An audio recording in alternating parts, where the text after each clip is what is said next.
Hello students, आज हम नया टॉपिक क्रिया के बारे में पढ़ेंगे।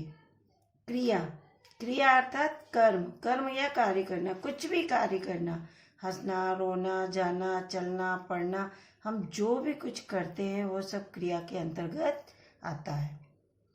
ये क्रिया की परिभाषा, वाक्य के जिस रूप से किसी भी कार्य का करना या होना, अगर कोई दूसरा भी कर रहा है तो होना और हम खुद भी कर रहे हैं तो करना पाया जाए, वे शब्द क्रिया कहलाते हैं। मूल धातु, प्रत्यय और क्रिया शब्द, ये क्रिया की मूल धातुएं हैं। हंस, सो, रो, खेल, इनमें ना प्रत्यय या ई प्रत्यय या किसी भी प्रकार का प्रत्यय लगकर ये क्रिया शब्द बनते हैं। ये मूल धातु है, मूल मुख्य धातु है। इन्हीं में प्रत्यय लगाए जाते हैं अलग अलग, ई, ना, किसी भी तरह प्रकार के प्रत्यय लगाकर फिर ये क्रिया शब्द तैयार होते हैं। धातु, क्रिया के मूल रूप को धातु कहते हैं क्योंकि धातु से ही क्रिया पद का निर्माण होता है। ये मूल धातु, इसी से क्रिया पद का निर्माण होता है। अतः क्रिया के सभी रूपों में धातु उपस्थित रहती है। क्रिया के जितने भी रूप हैं उन सब में धातु उपस्थित रहती है। मतलब मूल धातु से ही क्रिया का निर्माण होता है। जैसे पढ़ना क्रिया में पढ़ धातु होती है, इसी प्रकार से लड़ना क्रिया में लड़, चढ़ना क्रिया में चढ़। तो किसी भी प्रकार की जो क्रिया होती है उसमें मूल धातु उपस्थित रहती है। धातु के दो रूप होते हैं, मूल धातु और यौगिक धातु। मूल धातु, यह धातु स्वतंत्र होती है, यह फ्री होती है, अर्थात किसी अन्य शब्द पर निर्भर नहीं रहती है। जैसे खा, पी, जा, यह स्वतंत्र है, ये किसी और पर निर्भर नहीं है। इसी प्रकार से यौगिक धातु,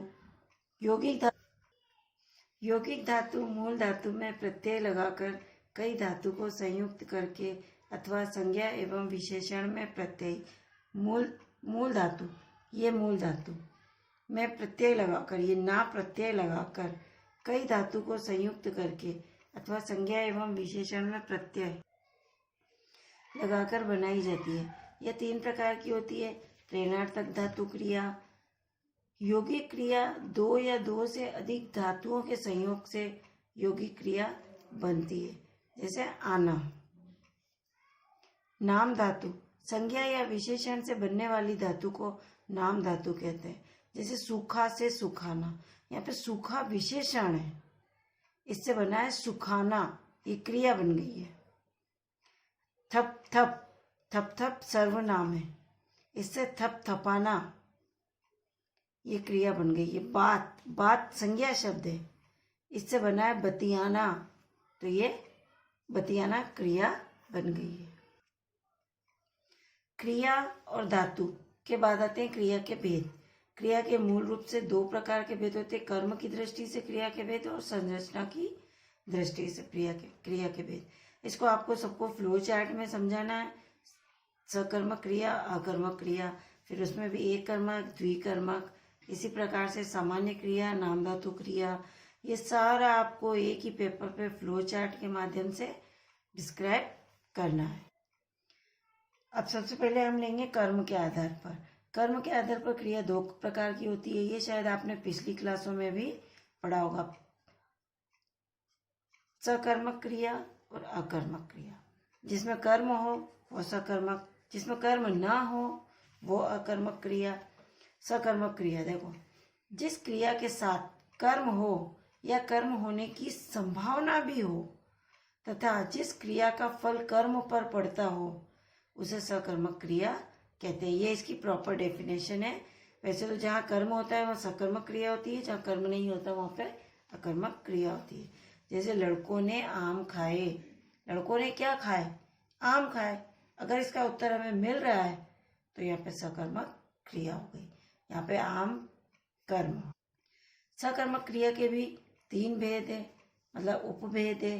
एक कर्मक क्रिया जिसमें एक कर्म हो, द्विकर्मक क्रिया जिसमें दो कर्म हो। जैसे जिस वाक्य में क्रिया के साथ उसका एक ही कर्म हो, या मतलब करता है एक ही काम कर रहा हो, उसे एक कर्मक क्रिया कहते हैं। जैसे बूढ़ा आम खाता है, बूढ़ा व्यक्ति सिर्फ आम खाने का काम कर रहा है। ऐसे द्विकर्मक क्रिया, जैसे कुछ वाक्यों में दो कर्म होते हैं, कुछ वाक्यों में क्रिया के साथ उसके दो कर्म होते हैं और दोनों कर्मों के बिना वाक्य का अर्थ स्पष्ट नहीं हो पाता। मतलब दोनों कर्म जानने जरूरी होते, दोनों कर्मों के बिना हम उस वाक्य का अर्थ नहीं निकाल पाते। जैसे अध्यापक छात्रों को हिंदी पढ़ाते हैं, यहाँ पे अध्यापक एक तो पढ़ाने का काम कर रहा है छात्रों को, फिर वो भी हिंदी पढ़ाने का काम कर रहा है, इसलिए यहाँ पे दो कर्म है। अगर दो कर्म में से एक कर्म हटा देंगे तो अध्यापक छात्रों को पढ़ाते हैं, अध्यापक छात्रों को पढ़ाते हैं। अध्यापक छात्रों को क्या पढ़ाते हैं? तो अध्यापक छात्रों को हिंदी पढ़ाते हैं।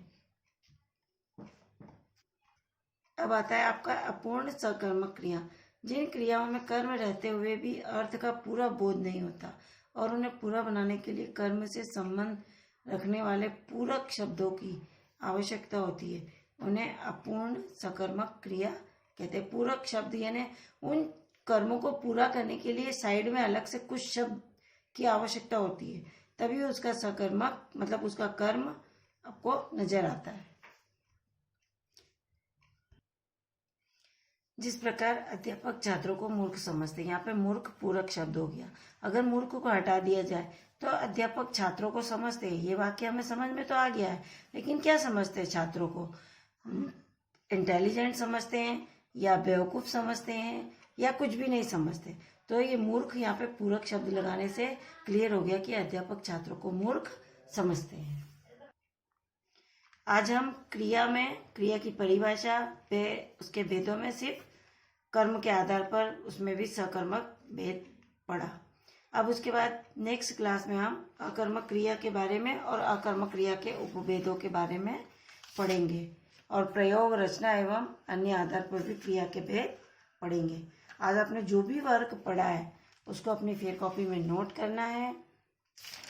क्रिया की परिभाषा, क्रिया का अर्थ और धातु की परिभाषा, धातु के भेद, रूप और ये मूल धातु के उदाहरण और ये फ्लो चार्ट सब आपको अपनी फेयर कॉपी में बनाना है। धन्यवाद।